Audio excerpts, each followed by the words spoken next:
चलो महाराज, आपको मैं ये बात कहना चाहता हूँ, इस संसार की जितनी चीजें हैं सब कुछ किसी शोध के बाद बने।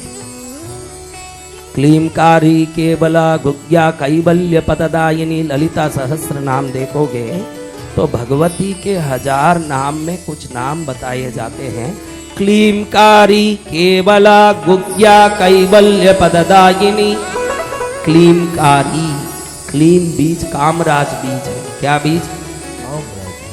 कोई भी नपुंसक आदमी जिसको पुत्र नहीं हो रहा हो, वो जब क्लीम क्लीम क्लीम क्लीम क्लीम क्लीम क्लीम क्लीम, मैं बोलूं जैसे, मैं क्लीम कंठ से नहीं बोल रहा हूं, आपका आवाज आता सुनाई देगा लेकिन कंठ से नहीं बोल रहा हूं, मैं दाढ़ से बोल रहा हूं क्लीम, तभी वो काम करेगा। मेरे गुरु ने सिखाया कि दाढ़ से कैसे बोला जाता है। देखो कंठ से आ रहा है क्या आवाज, क्लीम क्लीम क्लीम क्लीम क्लीम क्लीम, दाढ़ से बोल रहा हूं, ये आवाज दाढ़ से निकलता है। मैंने बोला ना, दुनिया की सबसे बड़ी शक्तिमय जगह कहाँ है?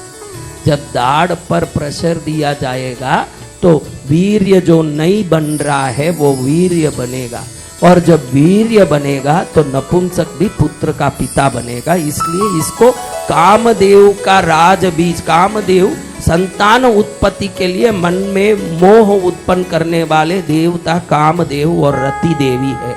कौन है? रति देवी और कामदेव। अनंग भी बोलते हैं, अनंग यानी शंकर जी ने जिसका अंग जला दिया, शरीर जला दिया, बाद में आशीर्वाद दिया कि अदृश्य रूप से भी तुम जीवित रहोगे, वरदान देता हूं कि तुम जीवित रहोगे। तो अंग नहीं होने के कारण यानी शरीर नहीं होने के कारण उनका नाम क्या पड़ गया? अनंग देव। अनंग देव, ये अनंग बीज भी बोलते हैं, कामराज बीज भी बोलते हैं, जिसमें पौरुषता कम हो, मर्दानगी कम हो, पुरुषता कम हो, वो लोग दाढ़ से बोलना नहीं आता हो तो भी क्लीम क्लीम क्लीम क्लीम क्लीम क्लीम क्लीम क्लीम समय दे के दूरी का बराबर एक अंदाज से चुटकी जितना समय रख के क्लीम क्लीम क्लीम क्लीम क्लीम क्लीम बोलते रहेंगे तो जो पुरुषहीनता है वो समाप्त होकर पौरुषत्व बढ़ेगा। और जिसको पुत्र प्राप्ति नहीं हो रहा है ये पुत्र प्रदान करता है। तो ये भगवती का बीज क्लीमकारी केवला गुज्ञा कैवल्य पददायिनी भगवती श्री मात्रे महाराज्ञी श्रीमत् सिंहासनेश्वरी चितग्निकुंड संभूता देव कार्य समुद्भवा उद्यत बाणु सहस्राभा छलन मीना बलोचना। भगवती के नामों में क्लीमकारी क्या माँ सब में विकार डालती है? विकार नहीं, वो प्रकृति है। संसार निरंतर पुनः जीवित होने में से चलता है। अगर सब लोग मर जाएं, कोई नहीं रहे, उसको संसार कहेंगे? तो संसार किसे कहेंगे? जिधर पुनः एक संतान की उत्पत्ति होती है। शंकर बीज के रूप में और भगवती अंकुर के रूप में रहते हैं, इसलिए शंकर को पुरुष और भगवती को प्रकृति कहते हैं। ये प्रकृति बीज है, कामराज बीज। क्या बीज है? कामराज बीज, प्रकृति बीज। हाँ, तुझे कल पूछूं तो बोलेगा ही नहीं, लेकिन अब वापस बोलने लगा। हाँ, पीछे पीछे तोता बोलेगा, मोक्ष में तो जाएगा नहीं। अब ये देखो, क्लीमकारी केवला गुज्ञा कैवल्य पददायिनी भगवती क्लीमकारी का क्लीम बीज धरती में जिसने दिया, ये क्लीम बीज और श्री विद्या भगवती की साधना नारायण जी ने की। किन्होंने किया? नारायण जी ने। नारायण भगवान विष्णु ने भगवती जगदम्बा की साधना की।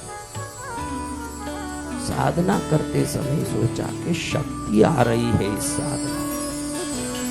उन्होंने देखा कि शक्ति का बीज स्रोत भगवती के शरीर से क्लीम का तरंग निकलता है। क्या तरंग? क्लीम का तरंग। मैंने कल ही बताया कि गुरु पुत्र गुरु समान, सुना ना आपने? अंशी का गुण अंश में होगा। तो नारायण जी ने देखा कि भगवती की शक्ति मेरे ऊपर आएगी तो मैं भगवती का अंश बनूंगा, अंशी का गुण अंश में आएगा। तो उन्होंने देखा कि क्लीम क्लीम क्लीम क्लीम क्लीम क्लीम क्लीम क्लीम क्लीम क्लीम क्लीम।